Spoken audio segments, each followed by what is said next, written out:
আমাদের উদ্দেশ্য হচ্ছে জম্পু হিল, যেখানে সর্বোচ্চ শৃঙ্গ আছে, ব্যাটলিং সিট।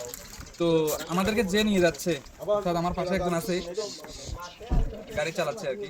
আপনার নামটা কি? অজয়নাথ।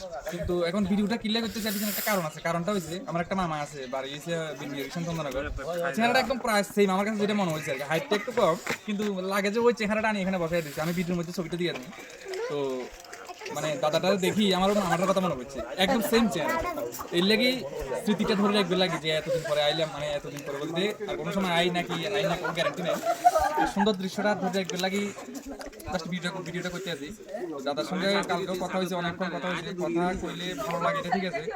তো পরিচয় হয়েছে 2 দিনের দুনিয়া, অনেকের সঙ্গে দেখা হইব, অনেকের সঙ্গে কথা হইব, হাতে থাকবো চিপস, কিন্তু এখন খাইতাম না। ভালো লাগছে। তো আমাদেরকে এখন প্যাসেঞ্জার নাকি নিয়ে যাইবো নাকি যাইতো না বুঝিয়ে না, কারণ ওয়েদারের অবস্থা খুবই খারাপ, মানে প্রচুর কুয়াশা। দেখা যাইবো না যাইতো না জানি না। এখন আপনি কি কম দেখা যাইবো নি আজকে, হয়তো সম্ভাবনা খুবই কম। তো যাই হোক, কিছু করার নাই, প্রকৃতির খেলা। প্রকৃতিরে তো আমরা কেউ হাতে মুঠে নিতে পারতাম না, প্রকৃতি আমাদেরকে ঘুরায়, অসুবিধা নাই। তো ভালো থাকবেন, আর কোন সময় দেখা হবে জানি না, নাম্বারটা দিয়ে দিবেন। নেক্সট টাইম যদি কোনো সময় ফ্যামিলি নিয়ে যদি ওই উদ্দেশ্যে আয় যে পাহাড় চূড়াটা দেখুন, তখন কিন্তু আপনার সঙ্গে যোগাযোগ করবো। ঠিক আছে, ধন্যবাদ।